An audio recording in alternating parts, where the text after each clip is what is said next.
அப்புறம் சரிப்பட்டு வராது. குடிச்சிட வேண்டியதுதான். அண்ணா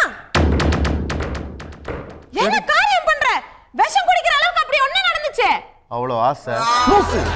அது இரும்பு மந்திரி. நாளைக்கு என் ஃப்ரெண்டு நந்தனுக்கு கல்யாணம். ஓ அதான் சோகமா இருக்கியா? அதுக்கெல்லாம் ஃபீல் பண்ணாத. உனக்கும் ஒரு 4-5 வருஷம் கழிச்சு கல்யாணம் நடக்காம போயிடும். அதெல்லாம் சோகம் கிடையாது. அவனுக்கு ஒரு gift வாங்கி கொடுக்கணும். என்கிட்ட பணம் இல்லை. இதுக்கெல்லாம் ஏன் சோகமா இருக்க? அவனுக்கு தானே. கட்டாத கேளு போ.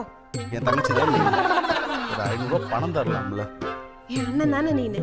2 நாளைக்கு முன்னாடி வாங்க 1000 ரூபாய் திருப்பி தரலாம்ல. கால் பண்றான். அவன் ஹலோ. மச்சான் எங்க இருக்க? டேய் 500 ரூபாய் பணம் கேட்டேன்டா. என்னடா ஆச்சு? மச்சான் நானே மூட்டு வழியில் 300 ரூபா கேட்கலான்னு உனக்கு ஃபோன் பண்ணேன். 300 ரூபா கேட்குறானு. இவ்வளோ வயசாயிடுச்சோ. உழைத்து வாழ வேண்டும். என்ன தேடுற? என்ன மேட்ரு? ஒண்ணு காணோம். இதே வேலை தானே உனக்கு. எதையாச்சும் ஒன்று எங்கேயாவது போட்டு நசங்கிற வேண்டியது. நான் கிளம்புறேன். ஓகேவா? நீ பார்த்துக்க. நாதன் மேரேஜ் லாட் ஆஃப் கேர்ள்ஸ். சரி நீ என்ன பண்ற? உனக்கு நான் எவ்வளவு பணம் தரணும்ன்றத சொல்றேன்.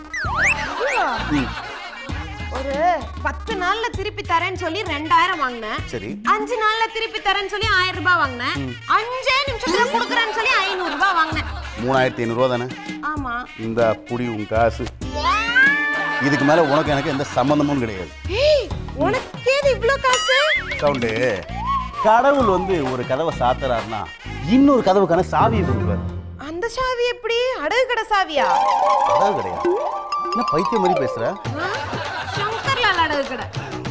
ஏண்டா எவ்வளவு தைரியம் இருந்தா என் மோதிரத்தை எடுத்து அடகு கடையில வச்சு எனக்கே காசு தருவ?